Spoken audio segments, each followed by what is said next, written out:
உள்ளகத்தில் இருக்கிற தரப்பினருடைய ஆதரவையும் பெறுவது ஒரு முக்கியமான விடயமாக கருதப்படுது. அந்த வகையில் பல தரப்பினர்களையும் சந்திச்சிருக்கார். நாட்டின் வளங்களை சரியான முறையில் பயன்படுத்தி அதன் உச்சகட்ட பலன்களை அடைந்து வலுவான ஒரு பொருளாதாரத்தையும் கட்டியெழுப்பார்னு சொல்லியிருக்கார். புதிய அரசியலமைப்பு கொண்டு வரப்பட வேண்டும் என்பதே மக்களின் நோக்கம் என்றும் நீண்ட கலந்துரையாடல்கள் மற்றும் பொதுமக்கள் வாக்கெடுப்பினூடாக மாத்திரமே அதனை செய்ய எதிர்பார்த்திருப்பதாகவும் தமிழ் மக்களுக்கு சார்பாக எவ்வாறு இருக்குது என்பதையும் பொறுத்திருந்தான் பார்க்கணும். அதை சிங்கள பௌத்த மத தலைவர்களும் அது மட்டும் இல்லாமல் சிங்கள மக்களும் எந்த அளவுக்கு ஆதரிப்பார்கள், எந்த அளவு ஒரு கல்வியறிவுடன் கூடிய நாட்டை பற்றி கவலைப்படக்கூடிய ஒரு அதிகாரிகளை நியமிக்கணும். குறிப்பாக தூதுவர்களாக இருந்தாலும் சரி, ஆளுநர்களாக இருந்தாலும் சரி, நீ ஒரு முறை இப்படி ஒரு தாக்குதல் நடப்பதற்கு தான் ஒரு காலமும் இடம் கொடுக்க மாட்டார் என்றவர் சொல்லியிருக்கிறார். பிள்ளையான் மற்றும் அது சம்பந்தப்பட்ட நபர்களுக்கு பாரிய நெருக்கடிகள் ஏற்படக்கூடிய வாய்ப்புகளும் இருக்குது. பயண தடைகள் விதிக்கப்படுமா அல்லது இவர்கள் தொடர்பான சொத்துக்கள் முடக்கப்படுமா? நாங்கள் இருவர் ஏற்கனவே பாராளுமன்ற உறுப்பினர்களாக 3 தடவைகள் இருந்தவர்கள். ஆனால் மற்ற அனைவரும் முதல் தடவையாக போட்டியிடுகிற வேட்பாளர்கள். கட்சியினுடைய தீர்மானத்துக்கு மாறாக ஜனாதிபதி தேர்தலிலே கட்சியுடைய தீர்மானத்தை எதிர்த்து பிரச்சாரம் செய்த காரணத்தினாலே அவருக்கு நியமனம் கொடுக்கக்கூடாது.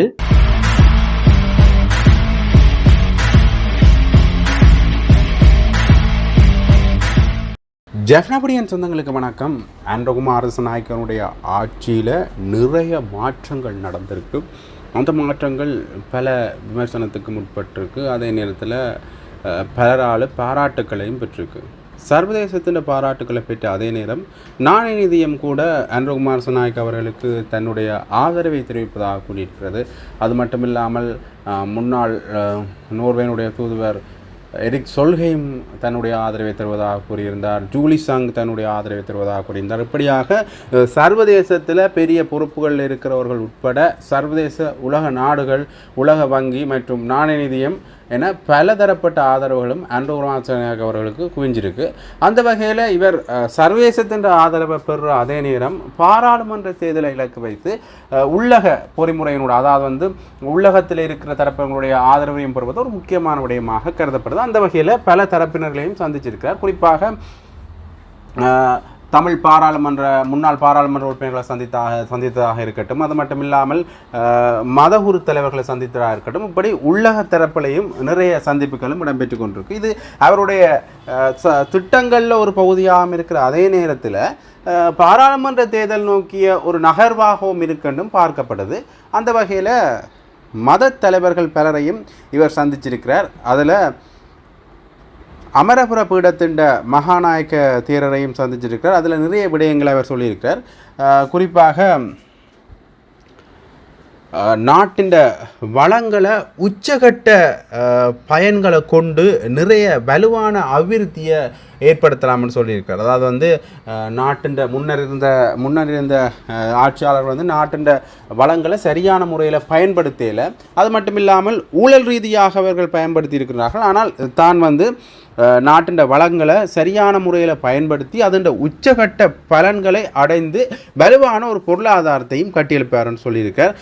அது மட்டும் இல்லாமல் பாராளுமன்ற தேர்தல் ஒன்று அறிவிக்கப்பட்டிருக்கிற தருணத்தில் அரசியல் ரீதியான அமைதி காலம் நிலவுவதாக சுட்டிக்காட்டிய ஜனாதிபதி செய்ய வேண்டியுள்ள பல்வேறு பணிகளையும் தேர்தலில் கிடைக்கும் முழுமையான பாராளுமன்ற அதிகாரத்தை கொண்டு துரிதமாக மேற்கொள்வார் என்று சொல்லியிருக்கிறார். அடுத்த இம்முறை தேர்தலின் போது எவ்வித வன்முறைகளும் கலவரங்களும் நடப்பதற்குரிய எந்த ஒரு இடமும் அளிக்கப்படாது என்றும் அவர் சொல்லியிருக்கிறார். உண்மையிலேயே இந்த ஜனாதிபதி தேர்தலில் கூட அவர் எந்த ஒரு வன்முறைகளையும் மேற்கொள்ளல. அதற்காக அவருக்கு பாராட்டுகளும் தெரிவிக்கப்பட்டிருக்கு குறித்த அந்த மகாநாயக்க தேர்தலால்.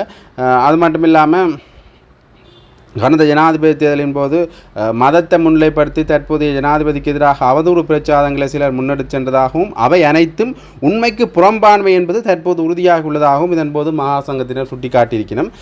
இருப்பினும் இதுபோன்ற அவதூறு பிரச்சாரங்கள் எதிர்காலத்திலும் முன்வைக்கப்படலாம் என்பதால் அது குறித்து அவதானத்துடன் செயற்படுமாறும் இவருக்கு ஒரு எச்சரிக்கை மாதிரியான ஒரு பாங்கில், அதாவது ஒரு அவதானமாக செயற்படுகின்ற ஒரு ஆலோசனை மாதிரியான பாங்கில் சொல்லியிருக்கணும். அது மட்டும் இல்லாமல் சம்பிரதாய அரசியல் முறை மாற்றப்பட வேண்டும் என்பது ஜனாதிபதி தேர்தல் முடிவுகளூடாக தெரிய வந்திருப்பதாகவும் ஜனாதிபதி சொல்லியிருக்கிறார். அவதூறுகளால் தமது தரப்பினர் குறித்து தோற்றுவிக்கப்பட்ட பிம்பத்தை மக்கள் புறக்கணித்திருப்பதால் அவை அனைத்தும் போலிகள் என்பது உறுதியாக உள்ளது என்பதையும் ஜனாதிபதி அவர் சுட்டிக்காட்டியிருக்கிறார். அது மட்டுமில்லாமல் இன்னொரு விஷயம் என்றால் புதிய அரசியலமைப்பு ஒன்று கொண்டு வரப்பட வேண்டும் என்பதே மக்களின் நோக்கம் என்றும் நீண்ட கலந்துரையாடல்கள் மற்றும் பொதுமக்கள் வாக்கெடுப்பினூடாக மாத்திரமே அதனை செய்ய எதிர்பார்த்திருப்பதாகவும் கடந்த அரசாங்கங்கள் அரசியலமைப்பு திருத்தங்களை தமது தேவைக்கு ஏற்ப செய்து கொண்டதாகவும் மக்களின் தேவைக்கு ஏற்ப திருத்தங்கள் செய்யப்படவில்லை என்றும் ஜனாதிபதி குறிப்பிட்டிருக்கிறார். எவ்வாறாயினும் நாட்டை ஓரளவு விஸ்திரப்படுத்தி மக்கள் எதிர்பார்ப்புக்கு அமைவாக புதிய அரசியலமைப்பொன்றை கொண்டு வர எதிர்பார்ப்பதாகவும் ஜனாதிபதி அந்த இடத்தில் தெரிவிச்சிருக்கார். உண்மையிலேயே புதிய அரசியலமைப்பு கொண்டு வந்தால் அது தமிழ் மக்களுக்கு சார்பாக எவ்வாறு இருக்குது என்பதையும் பொறுத்திருந்தான் பார்க்கணும். அதை சிங்கள பௌத்த மத தலைவர்களும் அது மட்டும் இல்லாமல் சிங்கள மக்களும் எந்த அளவுக்கு ஆதரிப்பார்கள், எந்தளவு அதற்கான ஆதரவுகள் கிடைக்கும் என்பதையும் பொறுத்திருந்தான் பார்க்கணும். அல்லது இது இரண்டு பக்கமும் ஒரு சமனான நிலைப்பாட்டை இருக்கக்கூடிய ஒரு அரசியலமைப்பாக மாற்றமுறுமா என்பதை நாங்கள் பொறுத்திருந்தான் பார்க்கணும். இன்னொரு முக்கியமான விடயம், ராமண்ய பீடாதிபதிகளையும் அவர் சந்திச்சு, ராமண்ய பீடத்தின் மகாநாயக்க தேரர்களையும் அவர் சந்திச்சிருக்கார். அது குறிப்பாக அவர் மகாநாயக்க தேரர்கள்ட்ட ஆசி வாங்கினதை அடுத்து அவர்களோட சின்ன கலந்துரையாடலை மேற்கொண்டிருக்கிறார். தூதுவர்களை நியமிக்கும் போது கற்ற அறிவார்ந்த வெளிநாடுகளில் இந்நாட்டை பிணைத்துவப்படுத்தக்கூடிய பொருத்தமானவர்களை நியமிக்குமாறும் ஆளுநர்களை நியமிக்கும் போது அரசியல் நோக்கங்களுக்கான அன்றி பொறுப்பானவர்களை நியமிக்குமாறும் மகாசங்கத்தினர் கேட்டுக்கொண்டிருக்கிறோம். அதாவது ஒரு கல்வி அறிவுடன் கூடிய நாட்டை பற்றி கவலைப்படக்கூடிய ஒரு அதிகாரிகளை நியமிக்கணும். குறிப்பாக தூதுவர்களாக இருந்தாலும் சரி, ஆளுநர்களாக இருந்தாலும் சரி, அவர்கள் நாட்டை பற்றி கவனத்தில் கொண்டவர்களாக இருக்க வேண்டும் என்று அவர் சொல்லியிருக்கிறோம். அதே போல அமைச்சர்களின் செயலாளர் பதவிக்கும் பொருத்தமானவர்கள் நியமிக்கப்பட வேண்டும் அவர் சொல்லியிருக்கிறோம் அவர்கள். அது மட்டும் இல்லாமல் தேர்தல் விஞ்ஞாபனத்தில் குறிப்பிடப்பட்டவாறு தீர்மானங்களை எடுப்பதே தமது நோக்கமாகும் என ஜனாதிபதி சுட்டிக்காட்டின அதே நேரத்தில் எதிர்வரும் பாராளுமன்ற தேர்தலின் பின்னர் உரிய மறுசீரமைப்புகளை செய்ய எதிர்பார்த்திருப்பதாகவும் அவர் தெரிவித்திருக்கிறார். அதே போல ஜனாதிபதி தேர்தலில் நாட்டு மக்கள் ஜனாதிபதி அன்றகுமார் திசாநாயக்க தலைமையிலான குழுவினர் மீது வைத்த நம்பிக்கையை உறுதிப்படுத்தும் வகையில் மறுமலர்ச்சியை ஏற்படுத்துவதற்கு மகாசங்கத்தினர் ஆசி என்றும் ஜனாதிபதிக்கு இருக்கும் என்று சொல்லி அவர்கள் ஜனாதிபதியை வழி அனுப்பி வச்சிருக்கிறோம். உண்மையிலேயே இந்த விடயங்களும் பெரிதாக பேசப்படுகின்றது. ஏனென்றால் ஒரு ஜனாதிபதி என்ற வகையில் இவர்கிட்ட சிங்கள தரப்பிட்ட இருந்தும் மதம் சார்ந்து இவர் எடுக்கின்ற நிலைப்பாடுகளில் இருந்தும் பேரினவாத மக்களாலேயும் பேரினவாத அரசியல்வாதிகளாலேயும் ஒரு குற்றச்சாட்டு முன்வைக்கப்பட்டிருக்கு. இவர் இந்த மகாநாயக்க தேரரை சந்தித்ததன் மூலமாக அந்த குற்றச்சாட்டுக்கு ஒரு விடை சொல்கிற விதமாக அமைந்திருக்கு. இன்னொரு முக்கியமான விஷயம் என்னென்னு பார்த்தீங்கன்னா, ஈஸ்டர் தாக்குதலில் பாதிக்கப்பட்டவருக்கு நீதி நியாயம் நிலைநாட்டப்படும் என்று ஜனாதிபதி உறுதியளிச்சிருக்கிறார். மீண்டும் அவ்வாறானதொரு அழிவுக்கே இடமில்லை என்று அவர் சொல்லியிருக்கிறார். அதில் நிறைய விஷயங்களை சொல்லியிருக்காரு என்று பார்த்தீங்கன்னா, ஈஸ்டர் தாக்குதலில் காயமடைந்தவர்கள் மற்றும் உயிரிழந்தவர்களின் குடும்ப உறுப்பினர்களுடன் இன்று நீர்கொழும்பு கட்டுவாப்பட்டிய சென்ட் செபஸ்தியன் தேவாலயத்தில் இடம்பெற்ற கலந்துரையாடலின் போது ஜனாதிபதி இந்த விடயத்தை குறிப்பிட்டிருக்காருன்னு சொல்லியிருக்கிறோம். அதில் இன்று காலை கட்டுவாப்பட்டிய தேவாலயத்துக்கு சென்ற அவர் அஞ்சலி செலுத்தின பிறகு அவர் இந்த நினைவு சின்னம் ஒன்றையும் ஜனாதிபதிக்கு வழங்க வைக்கப்பட்டிருக்குது. அந்த நினைவு சின்னத்தை வாங்கின பிறகு அவர் நேரடியாக அந்த மக்களுடைய பிரச்சனைகளை மக்களோட தொடர்பு கொண்டு கேட்டிருக்கார். அதன் மூலமாக என்னென்ன விஷயங்கள் நடந்தது என்பதையும் கேட்டறிஞ்சிருக்கின்றார். இனி ஒரு முறை இப்படி ஒரு தாக்குதல் நடப்பதற்கு தான் ஒரு காலமும் இடம் கொடுக்க மாட்டார் என்று அவர் சொல்லியிருக்கிறார். அதில் இது தொடர்பிலான முழுமையான முடிவு கொண்டு வந்து அந்த முடிவை அடிப்படையாக கொண்டு சாட்சிகளை திரட்டுவதால் மாத்திரம் இந்த விசாரணைகளை கொண்டு நடத்த முடியாதெனவும் வெளிப்படைத்தன்மையுடன் இந்த விசாரணைகளை முன்னெடுக்குமாறும் பொதுமக்கள் பாதுகாப்பு அமைச்சின் செயலாளருக்கு அறிவுறுத்தி இருப்பதாகவும் ஜனாதிபதி சொல்லியிருக்கிறார். உண்மையிலேயே ஒரு இலங்கையில் பல விடயங்கள் ஒரு வெளிப்படைத்தன்மையாக இருந்தால் அதற்கான தீர்வுகளும் நியாயமானதாக இருக்கும் என்று மக்கள் நம்பினோம். அந்த வகையில் நிறைய விடயங்கள் இதன் போது அவர் சொல்லியிருக்கிறார். இவ்வாறாக அவர் எடுத்த நிலைப்பாடு வெறுமனே ஒரு பௌத்த மதத்தினை மட்டும் மையப்படுத்தியதாக இல்லாமல் இந்த ஈஸ்டர் தாக்குதல் பற்றி அவர் சொன்ன இந்த விடயங்கள் காரணமாக உண்மையிலேயே இந்த இவருக்கான நீதி, அதாவது வெளிப்படையான ஒரு நீதியை, வெளிப்படையான ஒரு விசாரணையை அவர் செய்வார் என்று சொன்னதனூடாக உண்மையிலேயே இவர் நீதியை நிலைநாட்டுவார் என்ற நம்பிக்கை மக்கள் மத்தியில் எழுந்திருக்கு. அது மட்டுமில்லாமல் எங்களுடைய பிரச்சனைகள்லேயும், அதாவது புதிய அரசியலமைப்பூடாக தமிழர்களுடைய பிரச்சனைகள் தொடர்பாகவும் இதை எந்த அளவுக்கு கதைக்க போகிறார் என்பதையும் நாங்கள் பொறுத்திருந்து தான் பார்க்கணும். ஈஸ்டர் தாக்குதல் பற்றிய அன்றகுமார் திசாநாயக்கனுடைய கவனம் அதிகமாக இருக்கிறபடியா ஈஸ்டர் தாக்குதலுடைய தொடர்புடைய பிள்ளையான் மற்றும் அது சம்பந்தப்பட்ட நபர்களுக்கு பாரிய நெருக்கடிகள் ஏற்படக்கூடிய வாய்ப்புகளும் இருக்குது. ஏற்கனவே சேனல் 4 காணொளி வெளியான பின்னர் இவர்கள் தொடர்பான பல உண்மைகள் வெளியில் வந்தது. அது மட்டுமில்லாமல் இவர்கள் பல நடைமுறைகளின்படி முன்னைய காலகட்டங்களில் ராஜபக்சவின் ஆட்சியில் இவர்களுக்கு இருந்த அந்த தண்டனைகள் வந்து விலக்களிக்கப்பட்டது. அது மட்டும் இல்லாமல் இவர்கள் இலகுவாக ஒரு நடமாடக்கூடிய ஒரு சூழ்நிலையும் அவர்கள் ஏற்படுத்தி கொடுத்தார்கள். ஆனால் இந்த ஆட்சியில் அது நடக்குமா அல்லது இவர்களுக்கு எந்த வகையான நெருக்கடிகள் நடக்க போதோ, உண்மையிலேயே இவர்களுக்கு பயண தடைகள் விதிக்கப்படுமா அல்லது இவர்கள் தொடர்பான சொத்துக்கள் முடக்கப்படுமான்றதையும் நாங்கள் பொறுத்திருந்துதான் பார்க்கணும். தமிழர் தரப்பு அரசியல்லையும் சில மாற்றங்கள் நடந்திருக்கும்.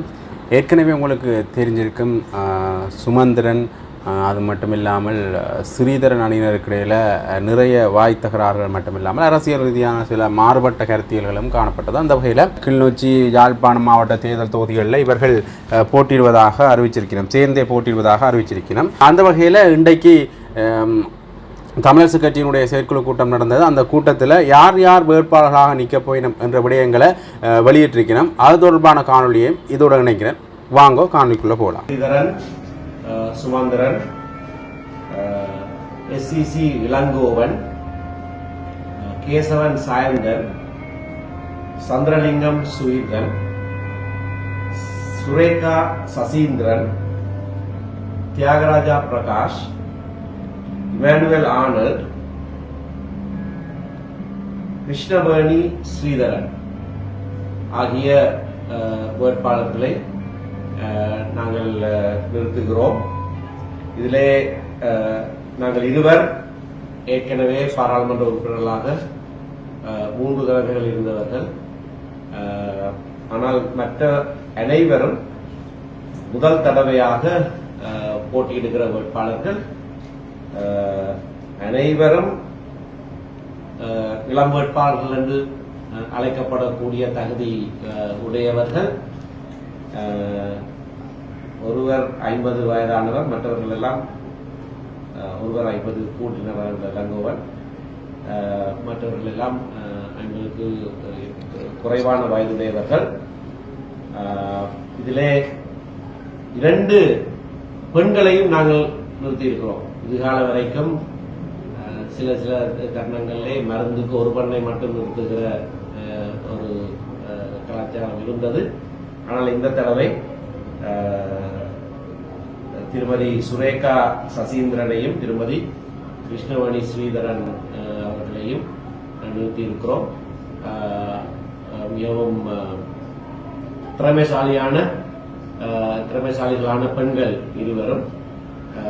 ஆகவே இந்த பட்டியல் சம்பந்தமாக நாங்கள் பெருமிதத்தோடு மக்கள் முன்பாக இதனை வைக்கக்கூடியதாக இருக்கிறது. வணக்கம். இலங்கை தமிழரசு கட்சியினுடைய தேர்தல் நியமன குழு 11 பேர் மத்திய செயற்குழுவினால் நியமிக்கப்பட்டிருக்கிறோம். இன்றைக்கு அந்த 11 பேரும் வவுனியாவிலே கூடி தேர்தல் நியமனங்கள் சம்பந்தமாக மாவட்டமாக ஆராய்ந்திருக்கிறோம். தேர்தலிலே நியமனம் கொடுக்கப்படுகிற சில அடிப்படைகளை குறித்து பேசப்பட்டிருக்கிறது. அத்தோடு ஒவ்வொரு தேர்தல் மாவட்டத்திலேயும் நிறுத்தக்கூடிய வேட்பாளர்கள் என்ன விதமாக அந்த எந்தெந்த இடங்களிலே இருந்து வேட்பாளர்கள் வர வேண்டும், விசேடமாக இன்றைக்கு இருக்கிற மக்களுடைய கோரிக்கை ஒரு மாற்றம், புதியவர்களுக்கு இடம் கொடுக்க வேண்டும், இளையவர்கள், யுவதிகள், படித்தவர்கள் என்ற ஒரு பெருவாரியான எதிர்பார்ப்பொன்று இருக்கிறது. அதற்கும் இடம் கொடுத்து என்ன விதமாக நாங்கள் இந்த வேட்பாளர்களை இறுதி செய்யலாம் என்பதை குறித்து பல சிந்தனைகள் பரிமாறப்பட்டிருக்கின்றன. இன்றைக்கு நாங்கள் எந்த தீர்மானமும் எடுக்கவில்லை, எந்த மாவட்டம் சம்பந்தமாக எந்த தீர்மானமும் எடுக்கவில்லை. நாங்கள் சென்ற தடவை மத்திய செயற்குழு கூட்டத்துக்கு பிறகு அறிவித்ததை போல திருவண்ணாமலை தேர்தல் மாவட்டமும் அம்பாறை தேர்தல் மாவட்டமும் சம்பந்தமாக விசேட கரிசனை ஒன்று இருக்கிறது.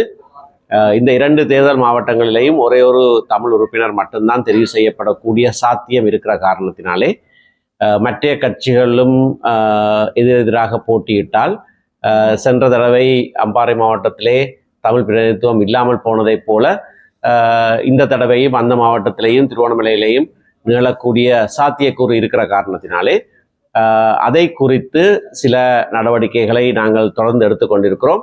இதிலே திருமலை கத்தோலிக்க ஆயர் அவர்கள் மிக முனைப்பாக பல கட்சிகளோடு பேசி சில நகர்வுகளை செய்திருக்கிறார்.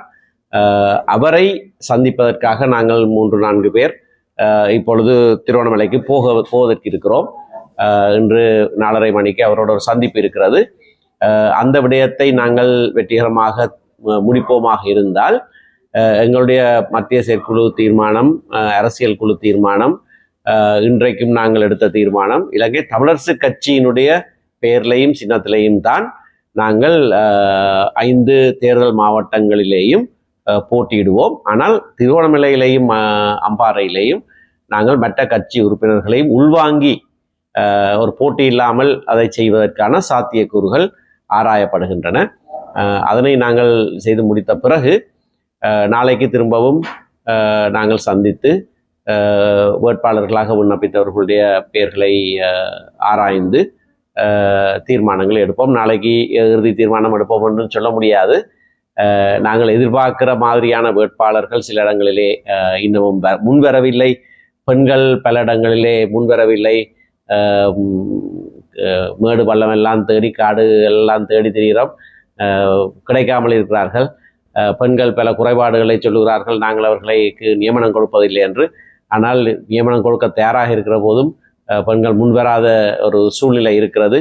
பெண்களுக்கும் பெண்கள் அமைப்புகளுக்கும் ஒரு விசேஷ கோரிக்கை, ஆற்றல் உள்ள தேர்தலில் வெல்லக்கூடிய எங்களோடு சேர்ந்து பயணிக்கக்கூடிய பெண்களை தயவு செய்து முன்மொழியுங்கள், அவர்களுக்கான இடம் ஒதுக்குவதற்கு நாங்கள் தயாராக இருக்கிறோம். இந்த தடவை அப்படியான ஒரு புதிய பரிமாணத்திலே மக்களுடைய எதிர்பார்ப்பை பூர்த்தி செய்கிற வகையிலே பல புதிய ஆற்றலுள்ள இளைய தலைமுறைக்கு, வாலிபர்களுக்கும் யுவதிகளுக்கும் இலங்கை தமிழரசு கட்சி நிச்சயமாக இடம் கொடுக்கும். அதற்கான தேடுதல்களையும் நாங்கள் செய்த வண்ணம் இருக்கிறோம். ஆகையினாலே இன்றைக்கோ நாளைக்கோ இறுதி தீர்மானம் எடுக்கப்பட மாட்டாது. ஆனால் சகலவற்றையும் நாங்கள் ஆராய்ந்து விரைவிலே எங்களுடைய வேட்பாளர் பட்டியலை அறிவிப்போம். ஸ்ரீதரன் மற்றும் மட்டக்களப்பு மாவட்ட பாராளுமன்ற உறுப்பினராக இருந்த சிவநேசன் ஆகியோருக்கு வேட்பாளர் கொடுப்பது என்பதில் ஒரு சிக்கல் இருப்பதாக பத்திரிகைகளிலும் ஊடகங்களிலும் செய்தி வந்திருக்கிறது. இது தொடர்பாக ஏதாவது கலந்துரையாடப்பட்டதா? எங்களுடைய மத்திய செயற்குழு கூட்டத்திலே ஒரு தீர்மானம் நிறைவேற்றப்பட்டது. அது திரும்ப இன்றைக்கு உறுதி செய்யப்பட்டிருக்கிறது. அதாவது ஏற்கனவே பாராளுமன்ற உறுப்பினர்களாக இருந்து அதற்கு பிறகு தேர்தலிலே தோற்றவர்களுக்கு இந்த தடவை சந்தர்ப்பத்தை கொடுக்காமல் புதியவர்களை உள்வாங்கலாம் என்று சொல்லப்பட்டிருக்கிறது. ஆகவே அந்த பிரிவுக்குள்ளே பலர் அடங்குவார்கள். ஆனால் திரு ஸ்ரீதரனை பொறுத்தவரையிலே அவர் அதற்குள்ளே அடங்க மாட்டார். ஆனால் இன்றைய கூட்டத்திலே நான் ஏற்கனவே தெரிந்த விடயம் என்ற சொல்லுகிறேன். கட்சியினுடைய தீர்மானத்துக்கு மாறாக ஜனாதிபதி தேர்தலிலே கட்சியுடைய தீர்மானத்தை எதிர்த்து பிரச்சாரம் செய்த காரணத்தினாலே அவருக்கு நியமனம் கொடுக்கக்கூடாது என்ற கோரிக்கையை நான் முன்வைத்தேன். நியமனம் கொடுக்கக்கூடாது என்று நான் சொல்லவில்லை. அவரே தேர்தலில் இந்த தடவை போட்டியிடாமல் ஒதுங்கி இருந்தால் நல்லது என்ற ஒரு யோசனையை சொல்லியிருந்தேன். அவர் அதனை ஏற்றுக்கொள்ளவில்லை. ஆகையினாலே அவரும் தேர்தலிலே போட்டியிடுவார்.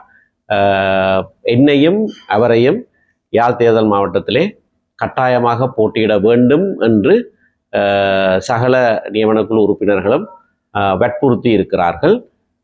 அதற்கு அமைவாக நாங்கள் இருவரும் யாழ்ப்பாண தேர்தல் மாவட்டத்திலே போட்டியிடுவோம், வெற்றியும் அடைவோம் என்று எதிர்பார்க்கிறோம்.